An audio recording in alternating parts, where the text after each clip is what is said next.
That's what the fast is. The fast, that's what it's. It's during the day. Yeah, not me. Okay, just want to make sure. Yeah. Well, then, that would Well, be this. there, We gotta talk later.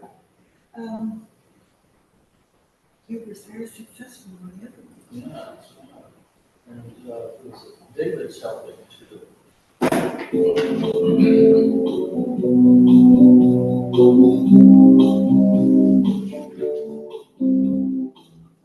People running around every day, wondering why things are changing so fast. Don't know what to do, don't know what to say. Got so many questions to ask. From pillar to post, from coast to coast, confusion all across the land. A hidden word is what I'd like to say, but tell me, would you listen, my friend? And I'm so glad I know about the blessed beauty. So glad I know about the blessed beauty. I just want, I want to praise His name. Good morning, everyone. As you can see, we're trying something a little bit different just for this morning. Well, maybe not just for this morning. We just kind of see how it goes. And as you can see, right now, I'm sitting here alone. We are Daryl-less because Daryl, unfortunately, is under the weather. However, we do have someone that is here with us today who has volunteered. I don't know if the offer still stands. We have a gentleman by the name of Mike O'Shea who says, if we need him, he's willing to come up and read with us. So Mike, does the offer still stand? Sure. Okay. Well, the chair is yours if you still want it. Yeah, you need to come up and get mic'd and so forth and so on. In fact, I think it's quite appropriate that Mike needs to get mic'd. So I need to tell my assistant who is fixing the breakfast. Okay. Will not be available to clean up. okay, all right. Right with you. Okay. So Mike will be here up here in just a moment. I know you probably couldn't hear him you couldn't hear him in the Zoom, but he will be here sharing with us. I got to tell you, well, first of all, good morning, Nevada. How are you this morning? You're doing well? Good. And Suzanne will not be with us as well. How you doing over there, Jeremiah? Good. Jeremiah gives us a big thumbs up. You know, I think it would be quite appropriate if we said a prayer for protection, given the times that we are living in. And so I'm going to be passing the book back and forth with you, Mike. Okay. Well, this is new. Now, if you prefer, we could get you a handheld, Mike, if you prefer that. Well, he's halfway there. Okay, cool. Do you want me to get a book for him? If you could, we'd really appreciate it. The New Era? Yes, Baha'u'llah in the New Era, yes. We'd really appreciate it. So let me go ahead and do a quick prayer. We've got Nevada helping us out. She's going to get a book from Mike. And while she's doing that, we're going to say a prayer for protection. Jeremiah, could you turn that way just a tad? I mean, the other way, I had it wrong. Boom, good, you're perfect. Excellent, thank you.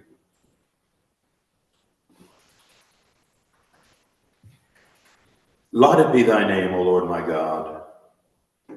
I entreat thee by thy name, through which the hour hath struck, and the resurrection came to pass, and fear and trembling seized all that are in heaven and all that are on earth, to rain down out of the heaven of thy mercy and the clouds of thy tender compassion what will gladden the hearts of thy servants who have turned towards thee and helped thy cause.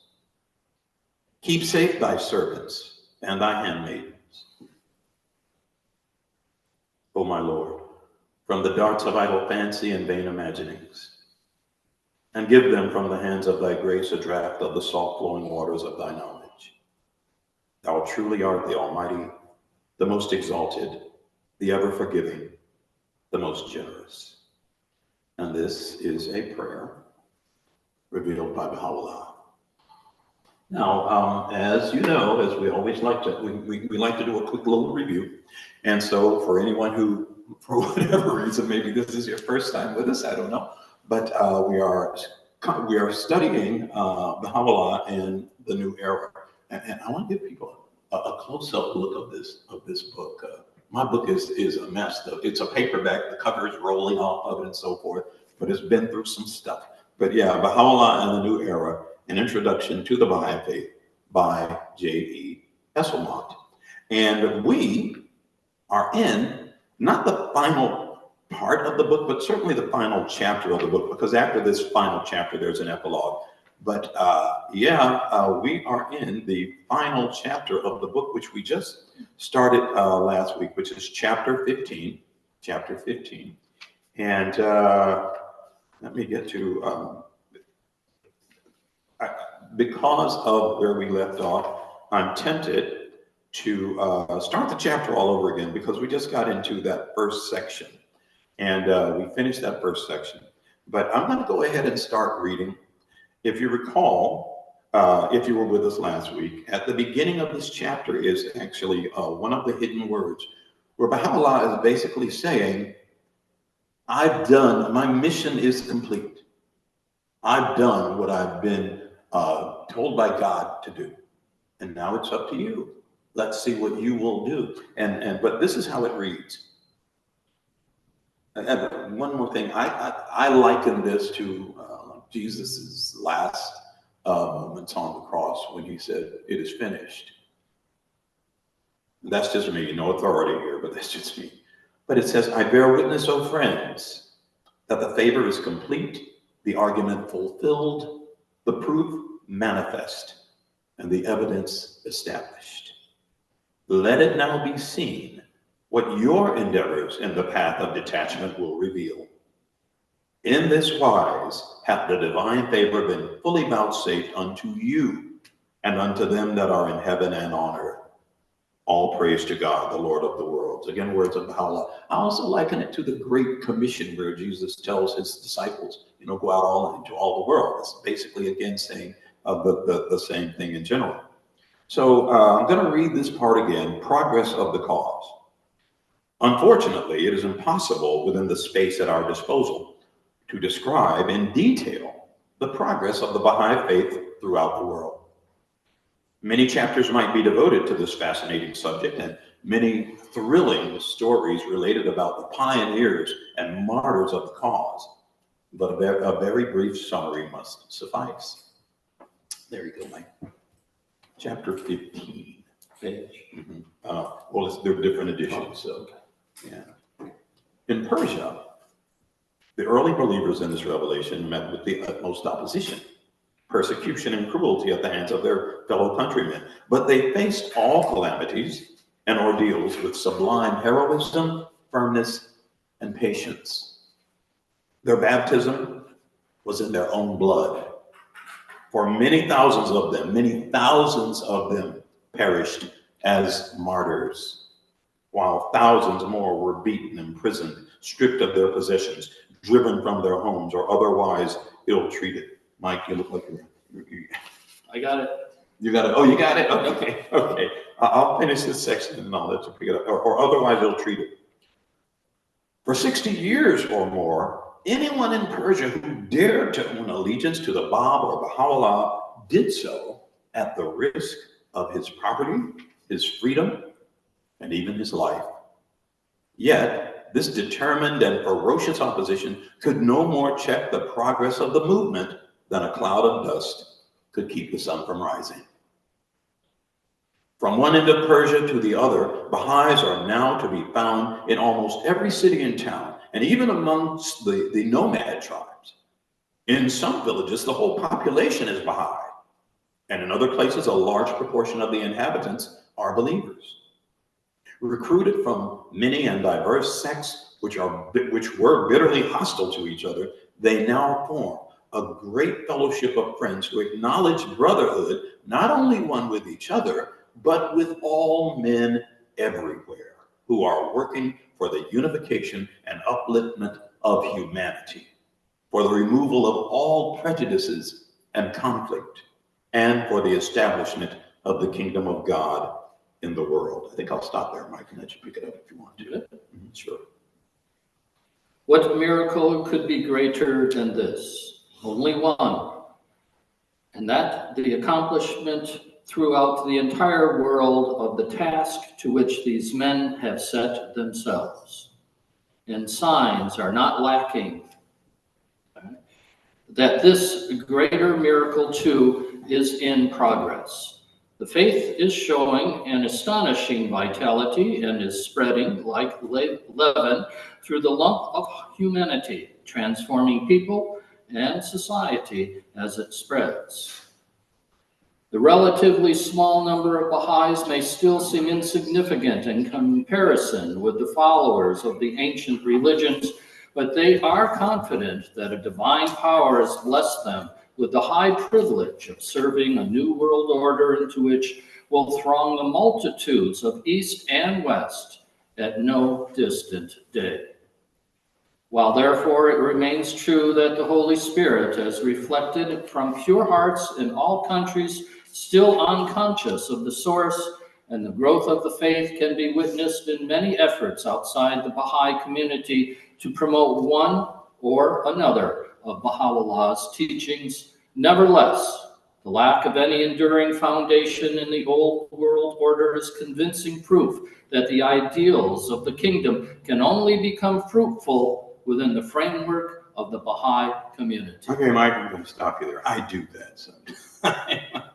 I stop people. I stop Daryl sometimes. When sometimes he hits things that I feel like, wow, that's thought-provoking, significant. I mean, I would be stopping at almost every sentence if I actually did that all the time. But think of that, the lack of any enduring foundation in the old order. The old order. The lack of any enduring foundation in the old order is convincing proof that the ideals of the kingdom can only become fruitful within the framework of the Baha'i community.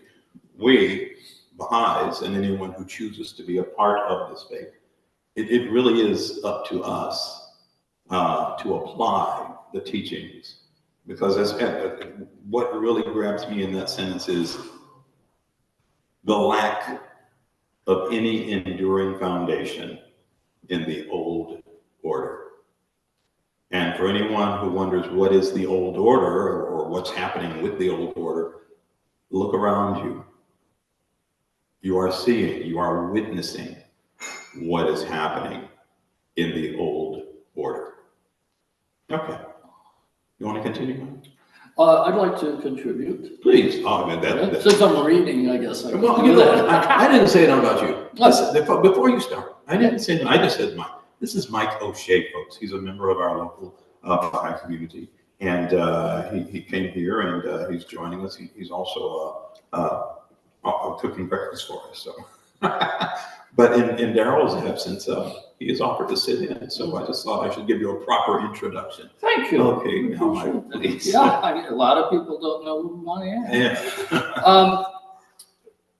What hooked me was this line. It says, recruited from many and diverse sects which were bitterly hostile to each other, they now form a great fellowship of friends who acknowledge brotherhood, not only with each other, but with all men everywhere. Yes. So what you have is a group of people that were warring, they became Baha'is, and they stopped going to war. Yeah.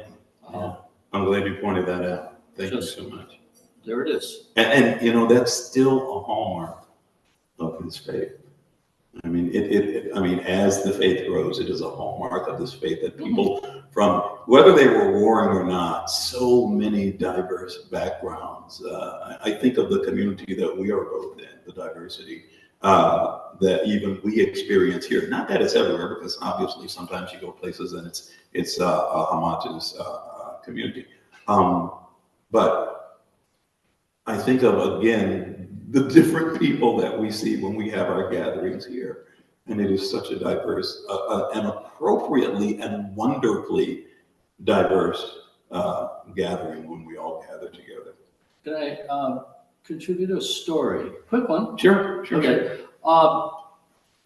During the Vietnam War, there was the story of how one of the American soldiers who was a Baha'i was, I don't know, he was doing his job, let's just say that, and he got into a situation where he was pinned down by one of the Vietnamese soldiers, and for some reason, he yelled out, "Ya Baha'u'llah Pa." And the answer was, from the Vietnamese soldier, "Ya Baha'u'llah Pa." And they crossed the field, and although they could not speak the same language, there was a bond that allowed them to engage in some way and then go back to their platoons and do whatever they needed to do. That just struck me as something that emphasizes the strength of this faith. Yeah. Now, that's a beautiful story. Wow. Well, seem to relate. Yeah. And you asked me up here, so. Yes, no, I'm glad you shared. I didn't ask you to just read and do nothing but that. No, I want to hear your thoughts. I want your input too. Okay, you want to continue? No, I'm good. Okay. Prophethood of Bob and Baha'u'llah. So right now we're going to talk about the prophethood. Exactly what it says, the prophethood. While it says Bob, we often say the Bob, but of Bob and Baha'u'llah. It's B-A-B for anyone who doesn't know, but it's pronounced Bob. Okay. The more we study the lives and teachings of the Bab and Baha'u'llah, the more impossible does it seem to find any explanation of their greatness except that of divine inspiration. They were reared in an atmosphere of fanaticism and bigotry. They had only the most elementary education. They had no contact with Western culture. They had no political or financial power to back them. They asked nothing from men and received little but injustice and oppression. The great ones of earth ignored or opposed them. They were scourged and tortured, imprisoned, and subjected to direst calamities in the fulfillment of their mission. They were alone against the world, having no help but that of God. Yet already their triumph is manifest and magnificent.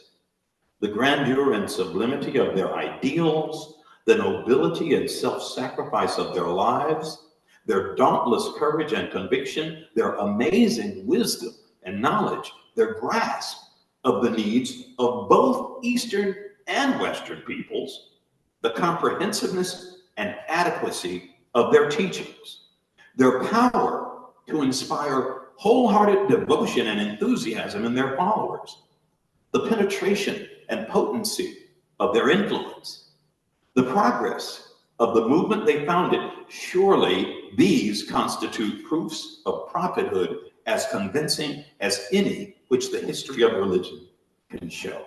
So those are all things, that we need to look at as, and I've heard those people say, well, Baha'u'llah was a good man, the Bible was a good man, but they weren't prophets. Well, if you think about these things that were all listed here, they couldn't, it's hard to fathom how they could accomplish what they did accomplish without having been given that, the validity and credibility of being divinely called. You want to continue? Sure. A glorious prospect. The Baha'i Glad Tidings disclose a vision of the bounty of God and the future progress of humanity, which is surely the greatest and most glorious revelation ever given to mankind. The development and fulfillment of all previous revelations. Its purpose is nothing less than the regeneration of mankind and the creation of new heavens and a new earth. It is the same task to which Christ and all the prophets have devoted their lives. And between these great teachers, there is no rivalry. It is not by this manifestation or by I'll go over that one again. It is not by this manifestation or by that, but by all together that the task will be accomplished. As Abdul Baha says, it is not necessary to lower Abraham to raise Jesus. It is not necessary to lower Jesus to proclaim Baha'u'llah. We must welcome the truth of God wherever we behold it. I have to say, first of all, I love that. Go ahead and finish that quote from Abdul-Baha. I jumped in a little too soon, but please finish that quote. The essence of the question is that all these great messengers came to raise the divine standard of perfections. All of them shine as orbs in the same heaven of the divine will, and all of them give light to the world. That, to me, at least in my case, and I think the case of many others, is one of the challenges, especially if you are a person who has been reared in the traditions of another faith that was introduced or brought to humanity by another prophet. To see them all as equal, okay? I mean, it says, and it is the same task to which Christ and all the prophets have devoted their lives, and between these great teachers, there is no rivalry.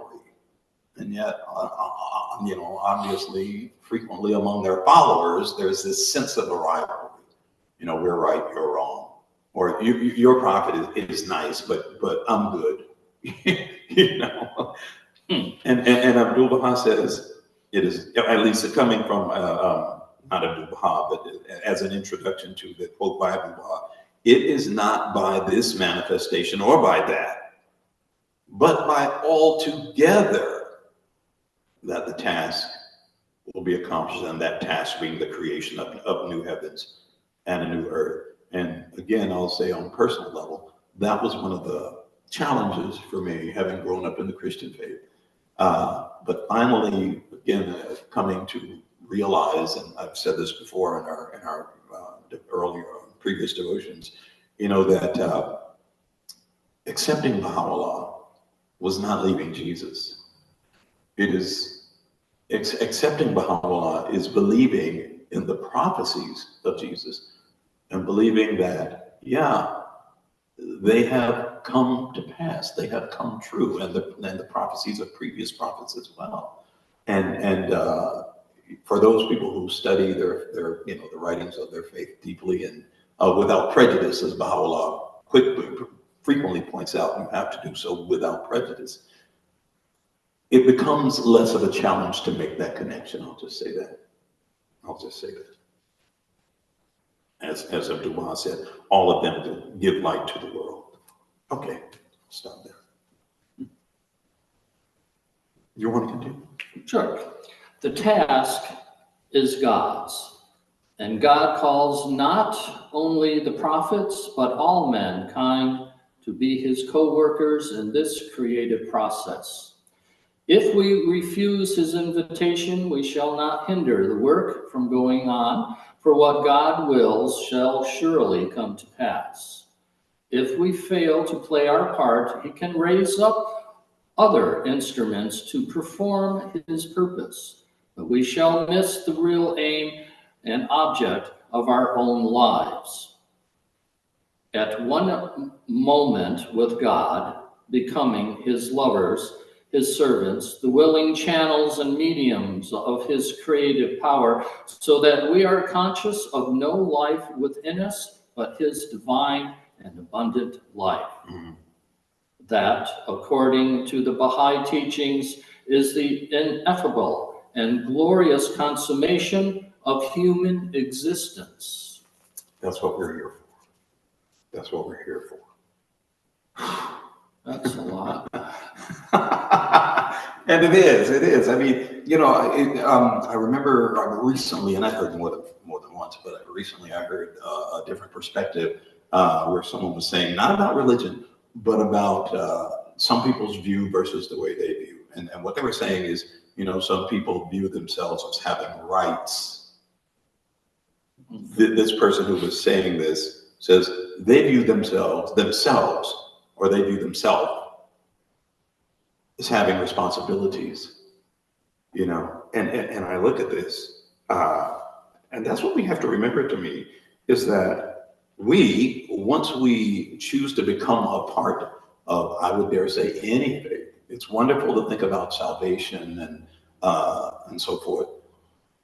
But we also have to face the fact that much of what has been prophesied and much of what we are told is going to happen is placed on the shoulders of the followers. It is our responsibility to be a part of that, again, glorious consummation of human existence. Okay, atonement with God, becoming his lovers, his servants, the willing channels and mediums of his creative power, so that we are conscious of no light within us, but his divine and abundant life. That, according to the Baha'i teaching, is the ineffable, and glorious consummation of human existence. Like you said, that's a lot. That's a whole ball of wax, it looks like. It really, yeah. Go ahead and finish reading that next chapter. Humanity, however, is found at heart, for it is made in the image and likeness of God. And when at last it sees the truth, it will not persist in the paths of folly. Baha'u'llah assures us that ere long the call of God will generally be accepted, and mankind as a whole will turn to righteousness and obedience. All sorrow will then be turned into joy, and all disease into health. And the kingdoms of this world shall become the kingdoms of our Lord and of his Christ. And he shall reign forever and ever.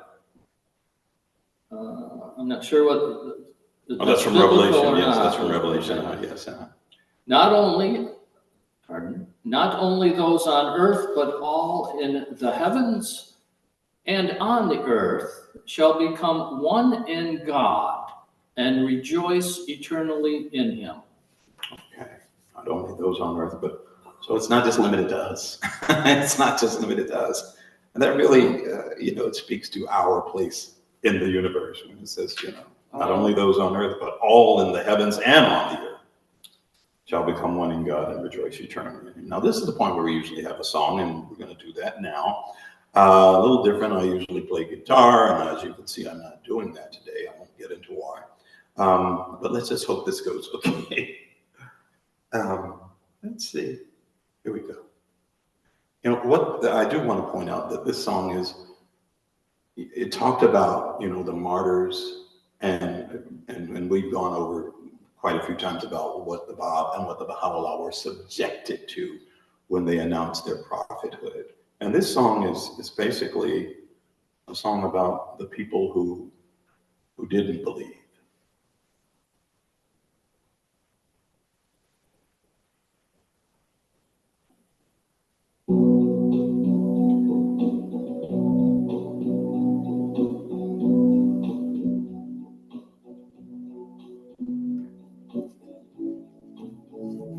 It's called What Were They Thinking?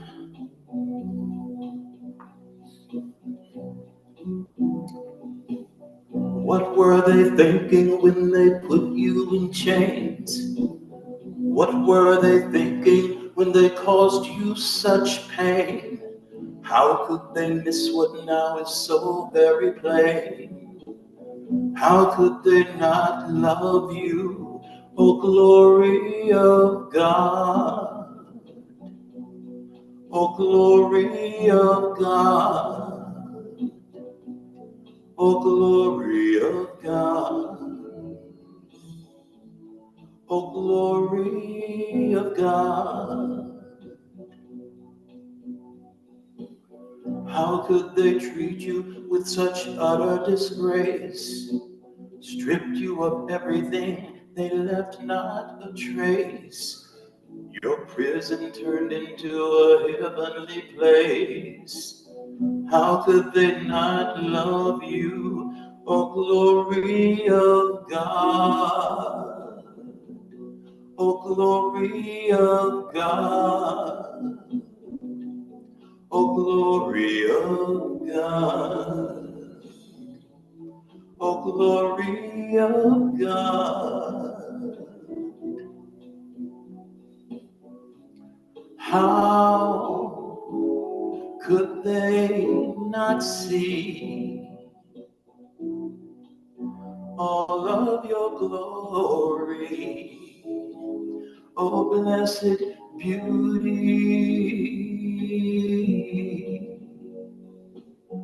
What were they thinking? What were they thinking? What were they thinking? What were they thinking? What were they thinking? Did they have no sight? Could they be blinded by your glorious light? How could they disregard your heavenly might? How could they not love you, O glory of God? O glory of God. O glory of God. O glory of God. How could they hurt you and still feel no shame? How could they trample your wonderful name? How could they be near you and not even change? How could they not love you? Oh, glory of God. Oh, glory of God. Oh, glory of God. Oh, glory of God. How could they not see all of your glory? Oh, blessed beauty.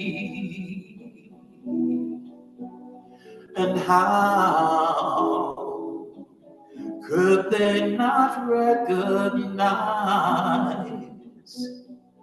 God's holy power right there in your eyes?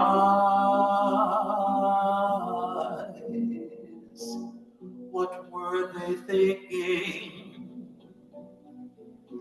What were they thinking? What were they thinking? What were they thinking? What were they thinking? What were they thinking? What were they thinking? What were they thinking?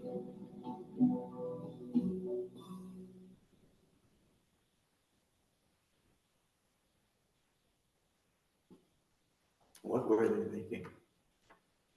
Something to think about, I guess. And now to continue, another goal, maybe I don't even want to call it a goal, but part of this coming of this new faith is the renewal of religion. This is important, especially today. I shouldn't say especially. It's important every day. But again, listening to the news, renewal of religion. The state of the world today surely affords ample evidence that, with rare exceptions, people of all religions need to be reawakened to the real meaning of their religion. And that reawakening is an important part of the work of Baha'u'llah. He comes to make, oh man, he comes to make Christians better Christians, to make Muslims real Muslims, and to make all men true to the spirit that inspired their prophets. he also fulfills the promise made by all these prophets of a more glorious manifestation, which was to appear in the fullness of time, in quotes, in the fullness of time, to crown and consummate their labors. He gives a fuller unfolding of spiritual truths than his predecessors. Baha'u'llah revealed or wrote over 100 volumes that were inspired. Again, this is all divinely inspired. He gives a fuller unfolding of spiritual truths than his predecessors and reveals the will of God with regard to all the problems of individual and social life that confront us in the world today. He gives a universal teaching, which affords a firm foundation on which a new and better civilization can be built up. A teaching adapted to the needs of the world in the new era, which is now commencing. It's a pretty big deal. And this importance of the renewal of religion cannot be overstated. Would you like to continue, Mike? Sure. Yeah. Okay. I think this will be the last section we cover. Okay. Need for new revelation. I'm stopping you right there. The need for a new revelation. There are so many people that say, I'm sure you taught people and talked to people about the faith and so forth. Have you ever? And I'm not trying to put you on the spot. Maybe I should just make it about myself. I cannot tell you how many people have said, "Why is it even necessary? Why is there a need for a new revelation?" I don't know. I have never heard anyone have that. I've had people. They've all been me, saying, "Yeah, man, something needs to happen." Yeah. But I have had people of faith say, again, get back to that. Unfortunately, seeing almost various religions as a rivalry, rather than all part of one progressive revelation, as we've been told to call it progressive revelation. Why is there a need for a new revelation, even though this is a part of ongoing revelation? Why does there need to be any new revelation? So anyway, just that title to me is thought provoking.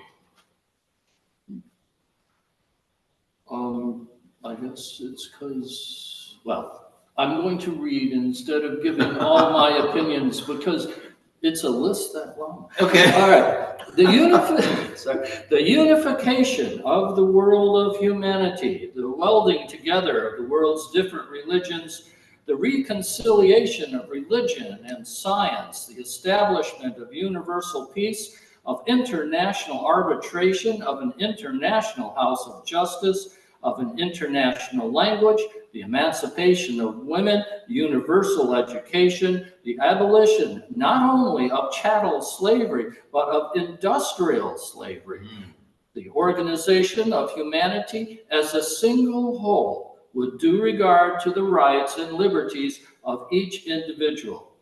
These are problems of gigantic magnitude and stupendous difficulty in relation to which Christians, Mohammedans, and adherents of other religions have held and still hold the most diverse and often violently opposed views. But Baha'u'llah has revealed clearly defined principles, the general adoption of which would obviously make the world a paradise. I tell you, I think, and this is just my opinion once again, I think the problem with all of this is the practicality of it all. When you read this list, the reconciliation of religion and science, the welding together of the world's different religions, of international arbitration, of an international house of justice, and on and on and on, the emancipation of women, there is nothing, universal education, etc. Nothing of this sounds mystical. It all is very practical. I mean, spirituality is a beautiful thing, and we all have to have that. Certainly, if we're going to be, followers of any particular faith, we should have it, I should say. But when we apply spiritual principles to various problems in the world that all mankind faces, we come up with very practical solutions. These are those practical solutions. The details aren't here.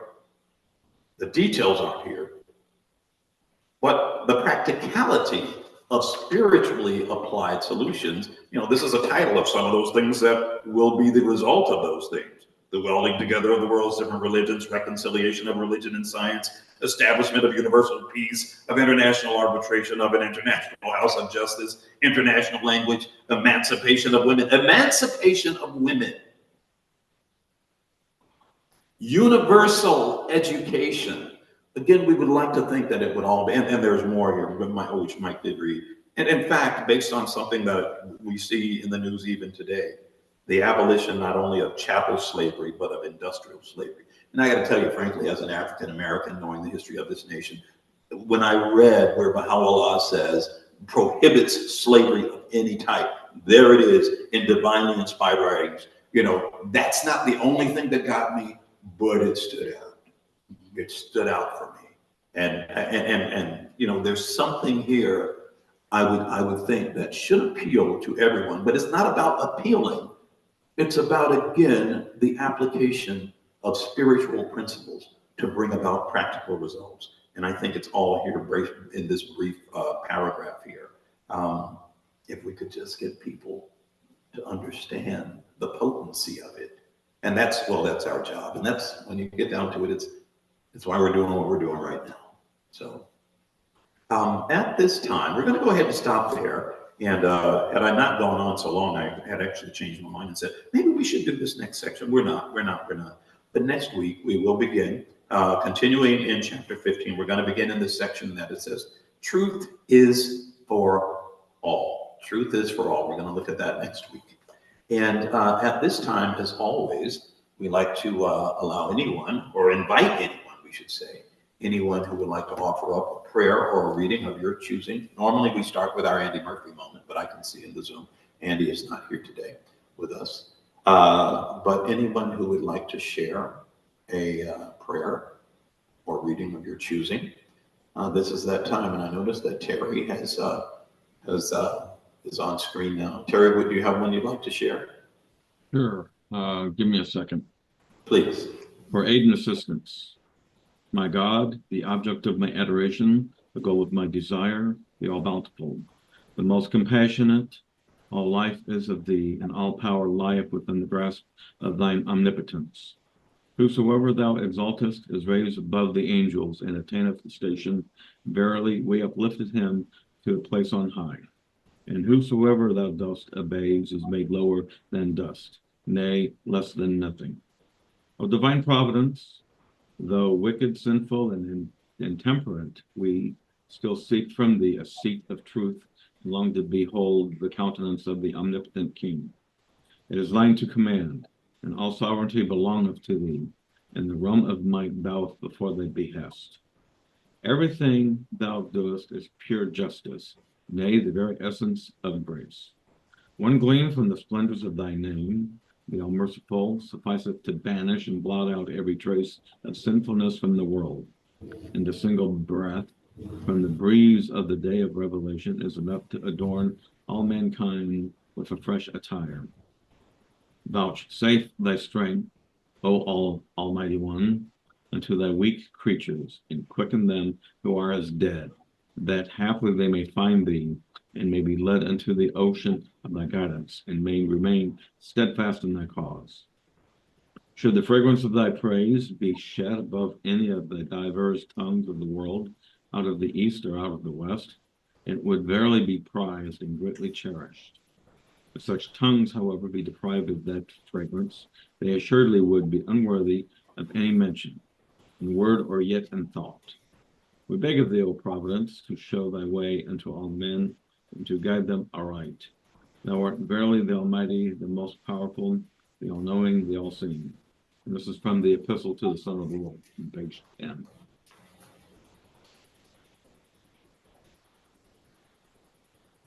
Thank you, Terry. Thank you. Is there anyone else who would like to share?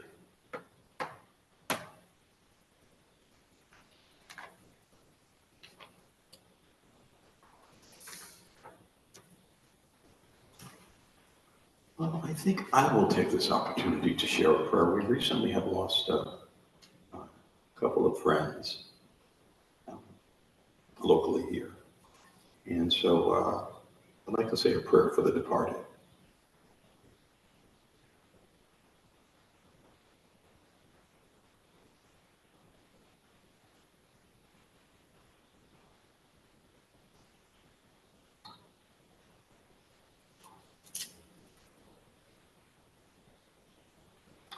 O my God, O thou forgiver of sins, bestower of gifts, dispeller of afflictions, verily I beseech thee to forgive the sins of such as have abandoned the physical garment and have ascended to the spiritual world.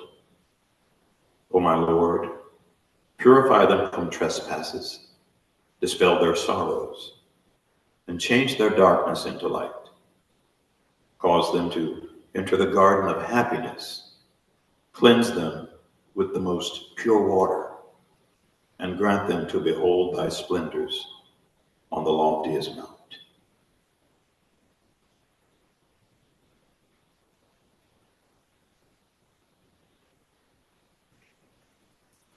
Well then, to continue, as always, we always like to point out that this is, a community effort, a joint effort in which we have a variety of people that are helping out. And that's why you see Mike here today. Mike actually hadn't planned on coming and and helping us read.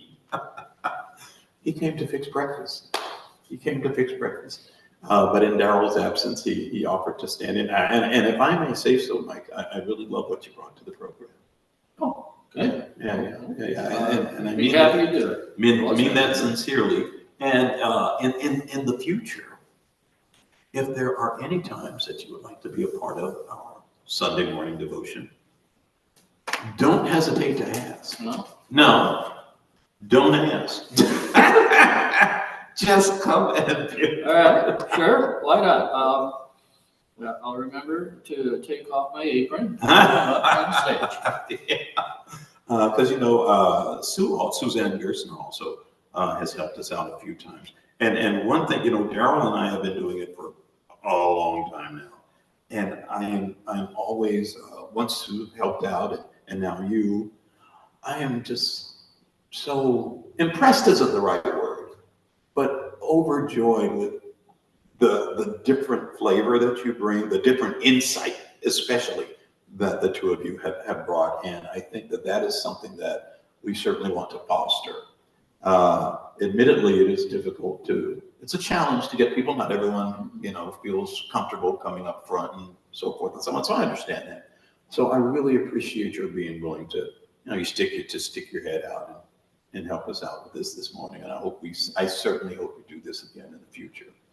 I plan on being here every morning on Sundays to make waffles with berries and whipped cream and all that stuff. Did you hear that, people? Waffles with berries and whipped cream. And gourmet coffee. So for those of you that are local, there's another reason to come. It should not be the main reason, but hopefully it'll be a good reason for you to, get up and wash your face, put some clothes on, and come on out and join us at 10 o'clock. And for anyone who is interested in, who would like to find out more about the Baha'i faith, we always like to inform you of some authoritative online sources that you can access. And they are, I always have to look because I never remember, even though I've been to every single one of these sites many times, but when it comes to this, what are they? I don't know. www.baha'i.org. Okay, www.bahai.us, www.bahaiteachings.org. And again, here locally, I mean, the website obviously is global, like all websites, but or most websites. ClearwaterBaha'is.org. All places that you can go. And again, we also need to point out that the ClearwaterBaha'is.org website is. They have a lot of other programs that they post. They have a YouTube channel, and they've got some wonderful programs for studying the faith and applying the faith in our everyday lives and so forth and so on. Jeremiah is intimately involved with that as well from a technical standpoint. Or is it more than just technical stuff? I don't know. More than just technical stuff. And he's looking like, Jeremiah is very low key. I should point that out. And as Daryl always says, whatever you do this week, always make sure, wherever you go, always make sure to try and share the love. Trust me, as you know, we need a lot more people. No matter what your background, no matter what your affiliation, we need a lot more people that are willing to openly show love for all who cross their path, because we really are just one family. And I'm going to go ahead and play the beginnings of this song. I'm going to have to cut it short, but the name of the song is it's We Are One Family.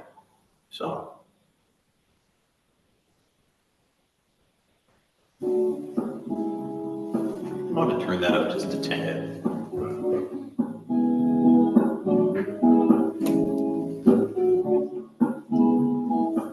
We start with a verse from Baha'u'llah. O children of men, know ye not why we created you all from the same dust? That no one should exalt himself over the other. Ponder at all times in your hearts how ye were created, since we have created you all from one same substance. It is incumbent on you to be even as one soul, to walk with the same feet, eat with the same mouth, and dwell in the same land. That from your inmost being, by your deeds and actions, the signs of oneness and the essence of detachment may be made manifest. Feel free to sing, Mike. We are one. We are one Family. family. One mankind. One mankind. One humanity. One humanity. Walk with the same feet. Oh, Eat with the same mouth. oh, Dwell in the same land. And that's the beginning of a song that we work on with our local choir. I cut it short because our time is up. So folks, have yourself a good week. And we hope to see you here next week. Thanks again, Mike.